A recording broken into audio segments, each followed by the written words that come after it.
And you almost didn't win this fight because Bruce Buffer announced. I know.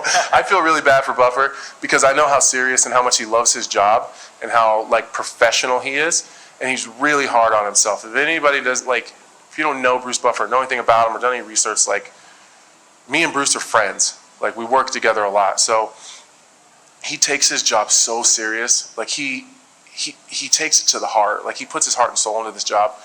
And so I feel bad that he's probably bummed out about it. So I hope that if like Bruce sees this, or I hope I get to talk to him after. I'm good with it. People make mistakes. It's no big deal. Like I just hope he's not beating himself up too bad about it. And what's next for you? I don't know. I really don't know. We'll have to just talk to Mick Maynard and we'll see. I'm not giving the cookie cutter answer. Like I genuinely don't know. I have no idea. Is there any name that you would like to say? Like if the UFC just says whoever you want, who's that? I don't know. Maybe Ryan Spann again? I'm just kidding. I'll leave Ryan Spann alone. Yeah, I don't know, man. I don't even have a name, to be honest. I really haven't thought about it. Yeah. Just a fun one. Alex Pereira just said in an interview this week in Brazil that he put up a challenge. You talk about his grappling. Yeah. He said it was like what do you say? Like Alex Pereira said he would put up 50K. Yeah, it's like rules. But I could start on his back. Yeah. I could start on his back, hooks in. And you have 5 minutes. I got 5 minutes to finish him, and he wants to put 50K up for it. Yeah. I'll take his 50K. Yeah. I'll take his money. Yeah. How do you finish him? If I start on his back, I'll choke the shit out of him. 100%. Thank you. Thank you. Hey there, Anthony. Just a few. Holy shit! Where are you from? I'm from Canada. There we go. Where at? Oshawa, Ontario. It's like a bit outside Toronto. My man, I love Toronto, by the way. Toronto's a lot of fun. Anyway, sorry. No, yeah, no worries at all, man. I guess I'm just curious because we've been kind of talking about your longevity individually, as Guilherme kind of outlined there. I feel like sometimes the discourse in the sport talks about like light heavyweight and heavyweight as having kind of like longer shelf lives, but your longevity is unique in and of itself. Like, what do you attribute to that? I don't know. I think some of it I'm just kind of lucky. Like I haven't had any like really devastating injuries up to this point, and some of it is just try hard. You know, like when I'm willing to adapt to my age. I'm willing to adapt to things changing a little bit. Like even down to the little things. Like my hand speed is still there. My reaction time is still good. I don't get out as quick as I get in.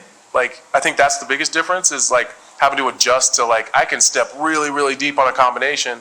When I was younger, I could get out quicker, and now as I'm getting a little bit older, like that time is just slowing down a little bit.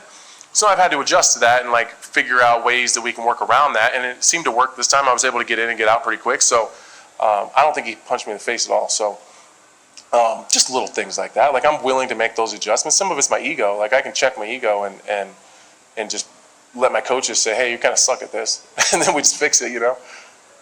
And you were talking about how there were some firsts in this fight, and as far as like the nature of the finish and trying out like new music, but like a lot of the commentary was also focusing on, I guess, like the hyper refinement of the basics in the jab. Like, was there a certain confluence of those two things that worked here, like kind of going with like what works, but also being free and adaptable or open to try new things, I suppose? Yeah. Sometimes, so like me and Chris Gutierrez have this thing in the gym when I'm in Denver where, you know, like Mark will say, okay, we're going to work on our jab, right? And then sometimes I'll be like, oh, yeah, same old jab, like same shit, right? And then you kind of tune it out. Or like Scotty, when I'm at home, will be like, all right, we're gonna work on hip escapes. I'm like, in 17 years, how many hip escapes do you think I've done drilling? You know, thousands and hundreds of thousands of hip escapes, right? So I just kind of tune it out and I just go through the motions. I think the biggest change is like really tuning in when I want to check out. So Chris Gutierrez and I, like, when I look over at him and I'll see like this glossed over look where he's looking, and he's like present, but he's not really taking it in. So like he'll hit me or I'll hit him and say, fucking check in, motherfucker.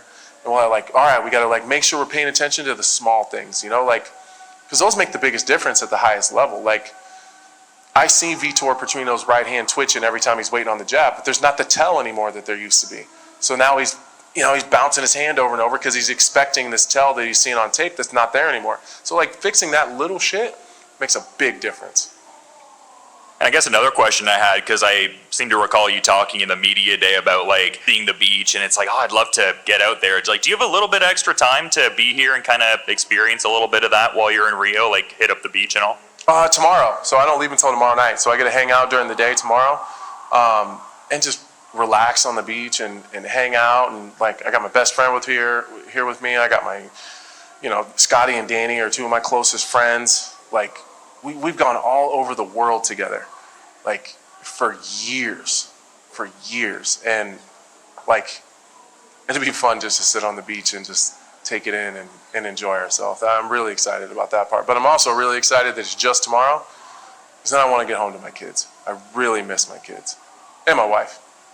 I miss her too. I really do, but I really miss my kids because I can't, like, they're busy and they're all over the place. My 2-year-old, like, we get on FaceTime and it's just like we spend 10 minutes telling each other that we love each other, because it's not like we have a real conversation and interact too much, So I miss my kids, and I miss my wife, and I just want to go home. I moved into a new house on Monday and left for here on Tuesday. So my poor wife has been unpacking this entire house by herself. So I'm excited to get home and enjoy my new house and just hang out.